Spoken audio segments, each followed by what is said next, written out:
जय हिंद साथियों, नमस्कार साथियों। आज हम आपके लिए लेकर आए हैं हिंदी का सबसे महत्वपूर्ण टॉपिक है वाक्यांश के लिए एक शब्द यानी वन वर्ड। वन वर्ड यानी जो अपने जो शब्दों का समूह है उस वाक्यांश के लिए अपन एक शब्द बनाते हैं जिसको अपन एकल शब्द भी कहते हैं।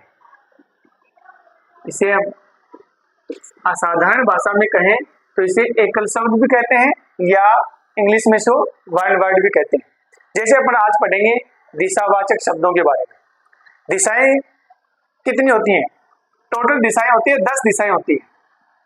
अब 10 दिशाएं कौन कौन से हैं इनके बारे में अपन पढ़ेंगे। जैसे होती उत्तर, दक्षिण,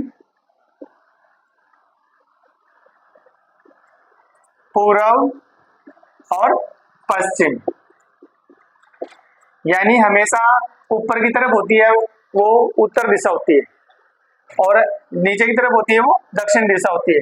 और अपन जैसे बोर्ड पे पढ़ रहे हैं या बुक्स में पढ़ रहे हैं तो अपने दाईं तरफ होती है वो पूर्व दिशा होती है और बाईं तरफ होती है वो पश्चिम दिशा होती है।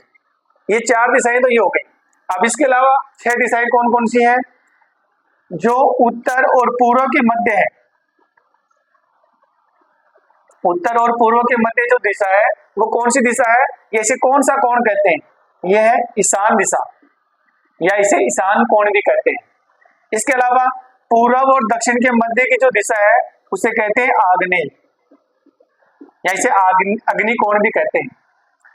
इसके बाद में है पश्चिम और दक्षिण दिशा है। इस दिशा को कौन सी दिशा कहते हैं या कौन सा कोण कहते हैं? इसे नैऋत्य कोण कहते हैं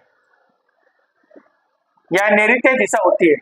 इसके अलावा जो उत्तर और पश्चिम के मध्य जो दिशा है उसे कहते हैं वायव्य दिशा कहते हैं या वायव्य कोण कहते हैं। इस तरह से ये 8 दिशाएं हो गई।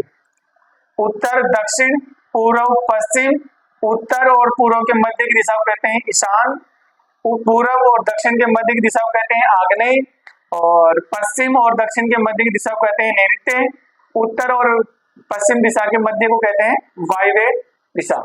इसके अलावा 8 दिशा होने के बाद में 2 दिशाएं और बच जाती हैं।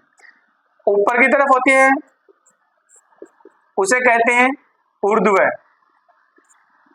ऊर्ध्व दिशा कहते हैं और नीचे की तरफ जो होती है उसे कहते हैं अधः, अधः दिशा।